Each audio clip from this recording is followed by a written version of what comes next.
OP Shukla, page number 105, प्रश्न पत्र 2008। Dictation start. अध्यक्ष महोदय, नशाबंदी के बारे में जो रिपोर्ट सदन के सामने पेश की गई है उस पर मैं भी अपने विचार आपके सामने रखना चाहता हूँ। यह रिपोर्ट 2 भागों में है। इन दोनों भागों में ही अनेक बातों का जिक्र किया गया है। मैं इसके विस्तार में तो नहीं जाना चाहता हूँ, लेकिन कुछ महत्वपूर्ण बातें आपके सामने रखना चाहता हूँ। सबसे पहला प्रश्न यह है कि क्या नशाबंदी हमारे देश के लिए आवश्यक है? क्या इसके बिना हमारा काम नहीं चल सकता?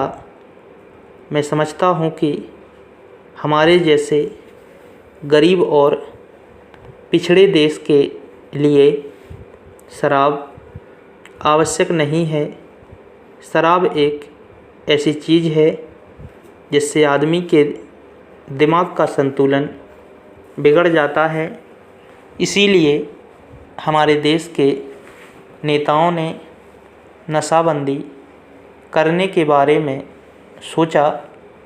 अध्यक्ष महोदय, अगर इस देश में सामाजिक और आर्थिक जीवन का संतुलन ठीक प्रकार से रखना है, लोगों को किसी चीज़ को सिखलाना है, तो उसके लिए लोगों के दिमागों को ठीक रखना होगा। शराब लोगों के दिमाग को ख़राब कर देती है। इसीलिए नशाबंदी होना बहुत ज़रूरी है। नशाबंदी का प्रचार आज़ादी के पहले और बाद में भी किया गया था। यदि हम अपनी धार्मिक पुस्तकों को देखें, जिनमें हिंदू धर्म के वेद, मुसलमानों की पवित्र कुरान, ईसाइयों की बाइबिल तथा सिखों के ग्रंथ साहब प्रमुख हैं, इनमें से किसी पुस्तक में भी यह नहीं कहा गया है कि आदमी शराब पिएं। प्रत्येक धर्म में सभी स्थानों पर इसका खंडन किया गया है। सभी महापुरुषों ने इस बात का खंडन किया है और कहा है कि नशा आदमी के लिए कोई अच्छी चीज़ नहीं है और इसके लिए इसका उपयोग नहीं करना चाहिए।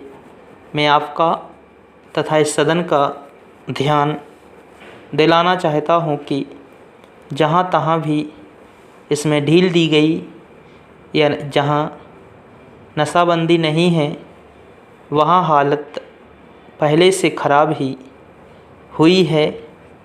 शराब से कई प्रकार की हानियाँ होती हैं। इससे आर्थिक हानि तो होती ही है, इसके अलावा समाज में अपराध भी बढ़ जाते हैं। इसके शिकार गरीब, मजदूर और हरिजन लोग होते हैं। अगर इनको शराब की आदत पड़ जाती है तो वे जितना भी पैसा कमाते हैं सारा शराब में खर्च कर देते हैं। शराब में वे अपने परिवार को भूल जाते हैं। परिवार पर वे तरह तरह के जुल्म भी करते हैं। स्टॉप।